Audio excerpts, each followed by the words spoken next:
commissioner candidate this year in 2010 for the Libertarian Party of Georgia. Senate candidate Chuck Dunham and I are barnstorming around Georgia today. We're up here in Bartow County right now.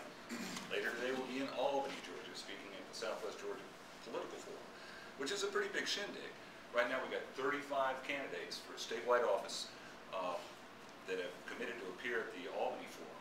Now, I'm a first-time politician. I'm a novice. I'm a citizen politician. I've been active with the Libertarian Party for about the last 2 years. I cut my teeth on the Alan Buckley campaign for U.S. Senate. As a result of my experiences in that campaign, I became very aware of the serious structural issues we have in Georgia that restrict our choices as citizens. Georgia has probably the worst ballot access laws in the United States of America. It's a 1943 smoky backroom deal when the Dixiecrats held sway down here. And it's designed entirely to make sure that in '43 only Democrats could run for office in Georgia, because those rascally Republicans might show up and change something. So 1943 ballot access law, it worked like a champ until the mid-'60s. Do you realize a Republican didn't get elected in Georgia until the '60s? 20 years worth of run with solid Democrat control. Well, our Republican brothers and sisters finally managed to break through the barricades, and they got entrenched with their Republican pals. So now the only people in Georgia that actually have access to the local offices that are nonpartisan, State House, State Senate, are Republicans and Democrats. People tell me as a Libertarian all the time, what the hell are you doing running Senate candidates? What are you running for governor for? Shouldn't you guys start small, build big? And my response is, yeah, we'd love to start small and build big, but the barricades to entry and the small races are so extreme, we can't get through it. And as a testament to that, from 1943 to now, 1943 to 2010, there hasn't been an independent candidate that made it through the maze of our ballot access laws to actually get on the ballot. Hasn't happened, you know. So we're talking 67 years of oppression. Very effective system, you know. 2010 is an important year for the Libertarian Party in Georgia because of the way our state constitution is written. Right now, the Libertarian Party can run statewide officers. Now, it's kind of funky, isn't it? We can run for governor, but we can't run for state house. We have to petition for state house. We can run for senator, but we can't run for state senator without a petition. You know, 2010 is a critical year for the LP in Georgia because of the way the Constitution of the state reads. If our gubernatorial candidate can hit 20% plus one of the vote tally this fall, we transform from being a political body to being a full-fledged political party, which means we have access to the state house seats and the state senate seats, of which typically in Georgia in an election cycle, we got roughly 180-something guys down at the state house and state senate. 140 of them normally don't have an opponent. These are sitting incumbent senators and representatives that don't have an opponent. Now, in a dynamic, vibrant state like Georgia, you ask yourself, how in the world could the Democrat Party just sign off on 82 seats and say, hey, those are Republican seats. We're very happy with that. You guys get to keep them. Just don't come mess with our 60 Democrat seats. How could that happen? Could they get together in a back room somewhere and say, hey, you know what? You take these rural seats and we'll take the urban seats and we'll call it a wash. And nobody can get in and play but us. So we can maintain our power bases and maintain the status quo and continue driving the state into the ground. So the objective this year for the LP, and for me, my focus is getting John Mons to 20% plus one. Now, how do we do that? How do we do that with very limited funding? Because we have no money. You know, nobody in this room is going to disagree with that. Has anybody got a satchel full of 20s laying around? Anybody sitting on 120 grand in illegal insurance pack contributions they can slip to me? I'll take it. And I don't think we're going to see that in the Libertarian Party here in Liberty Land. I just don't think that's going to happen. But what we do have the ability to do this year is field a viable candidate for governor, a viable candidate for U.S. Senate, and supporting players that can reinforce their runs. We will have opportunities as candidates to address the public at large. We'll have opportunities as candidates to do media interviews. And as candidates, our primary focus in my mind must be to push the concept that a vote for John Mons is not a wasted vote. A vote for John Mons is a vote for liberty. And a vote for liberty is a good thing. You're going to have to reach down inside yourself, like Chuck said. You got to get away from the fear. You know, it can't be another year where we hear, oh my God, if you vote for Alan Buckley, then Saxby might get beat by Jim Martin, and the Democrats will have 60 seats, and the freaking world will come to an end. Dogs and cats living together, mass hysteria. You know, and that almost worked for them. It almost worked for them, but it didn't quite. We bumped a little bit there. We bumped up a little further. We want to break the stranglehold on ballot access. That's critical. That's very critical. Now, in my race, you know, I'm not an insurance guy. The only direct experience I have with insurance in the state of Georgia in my entire lifetime is that it's too freaking high. I pay too much money for insurance products. I know this because I pay them. You know, and in my researches about the Insurance Commissioner's Office, I've discovered some interesting things here in Georgia. You realize that Georgia is the 8th most expensive state in the country to insure a car in? Now, how in hell can that be? We're 49th in education. Is the assumption that we're all a bunch of dumbasses? So we'll all pay a lot more money and nobody will cart? Is that how the... Do we need to take we need to move Georgia from 49th in education to number 2 so we can drop to 44th in insurance costs?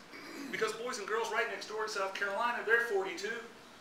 Is there such a tremendous difference between South Carolina and Georgia that car insurance rates are so goddamn post? I don't understand. I don't understand. I'm continuing to look into that. You know, because after working with Alan Buckley, I turned into like a political libertarian activist. You know, and I started blogging. And I still run the blog to this day. It's called Bludgeon and Skewer. Type it into Google. Here, we got a couple of laptops right here. Let's do some online activism. You type in Bludgeon and Skewer. You type in Kira Willis. Go to her Facebook page, because we're going to do 2 things right now to influence politics in the state of Georgia. Right here, right now. And this is the cool part. When you go to Bludgeon and Skewer, we're going to cost Karen Handel or Roy Barnes or Nathan Deal some money. And we're going to do it with a click of a mouse. This is the greatest thing in the world. It's so much fun. When we go to Kira's page, bring her up on her Facebook page. She's got a little bit in there about a Georgia Education Alliance online straw poll. Now, you only get 1 vote per computer, so you can't go back and vote and vote and vote and vote and vote. But when I checked it this morning, Kira, there was 56 votes in that straw poll. And our candidate, Kira Willis, Libertarian, was 28% of the vote, number 2 behind Brian Wesley. The 2 Republicans between them ain't got 3%. 1 Republican's got none. The other guy's got 3. So that cut, you know, you got 2 Republicans, they got 3%, they got 1.5 points each, right? That's how I read it. So, in terms of political chicanery, over at the Bludgeon and Skewer website, if you go over there and you look in the sidebar, in the advertisements, you'll see a little AdSense column. Click one of them. I don't care which one you click any of them. It doesn't matter to me. If you don't like Karen, click Karen. If you don't like Roy, click Roy. If you like Roy, click Karen. If you hate Roy, click Karen. I mean, however you want to play it. Coolie-daddy thing about that is that every time somebody clicks that ad, a fresh user, it costs that campaign money. And they pay me a little bit of it. Now here's the kicker part on political ads, because politicians, I hate to say it, I'm a politician.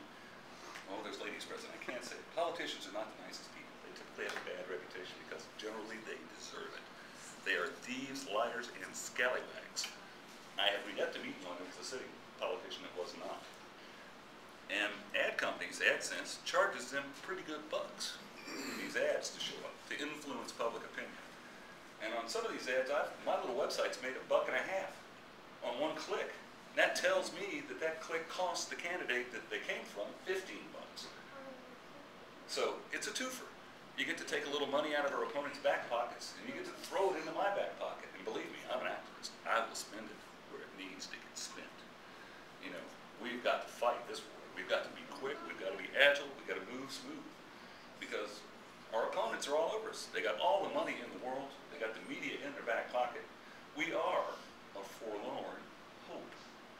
Y'all familiar with that phrase? Forlorn hope. Those are the first people into the breach, before the breach is even made. And that's what the Libertarian Party in Georgia is doing this year. We're leading the charge. We're out here, we're talking. We're looking for votes, we're looking for support, we're looking for money. All right, did you get to Kira's Facebook page yet? Yeah, Facebook. Facebook.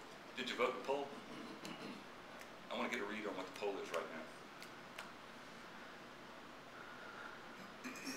We'll get back to that, but bring that up. It's Georgia Education Alliance, and they've got a straw poll rolling. It's done today, so when we get done with this meeting, y'all need to like email your friends, family, whatever. Tell them, go to the Georgia Educational Alliance website, vote in the straw poll. It's a click. I mean, click, click. We're done. That's it. Finished. We're out of here. Nobody had to spend any money, you know. And if you want to go by my website and click my AdSense bar, that puts money in my campaign. It takes a long time to get there, but it puts money in my campaign. Like Chuck said, we got a much shorter duration time issue because end of the month, got to pony up bucks. Got to pony up bucks. End of the month. Got to qualify. Got to qualify. Need money to qualify. Don't need a ton of money, but we need money to qualify. So I'm urging you to, like Chuck said, talk to your friends, talk to your family. You know, later next week on my blog, I'm going to bring out my premier fundraising campaign. It's going to be called A Sawbuck for Shame.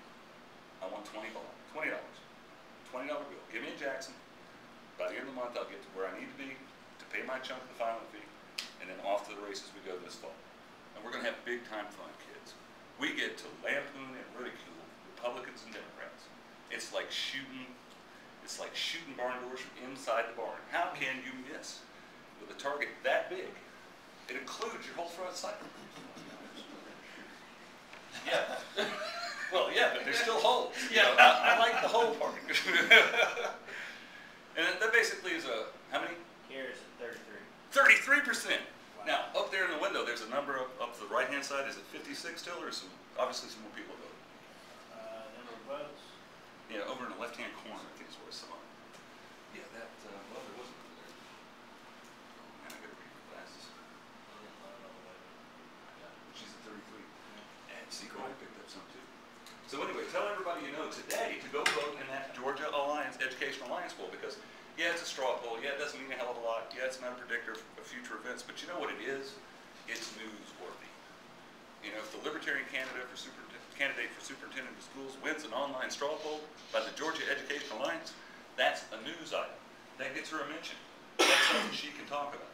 That reverberates out there in the blogosphere and out on the internetosphere, you know, because it's coming out of Liberty Land. We're talking about something that the Libertarian did that's unexpected and surprising. And it will cause people to pause, perhaps go to Kira's website, take a look, see. More fuel on the fire. And it's all about fuel on the fire, kids, which is why we need money by the 28th. So if you can, reach in your pockets today, right now, slip me a sawbuck. If you can't do that, send me a $20 check. If you can't do that, go to Chuck's website, donate something. Let's get some money rolling. Let's get some buzz happening. You know, because we're in a revolution, baby. It's happening this year. We're going to do it. And I want to thank you for allowing me to speak.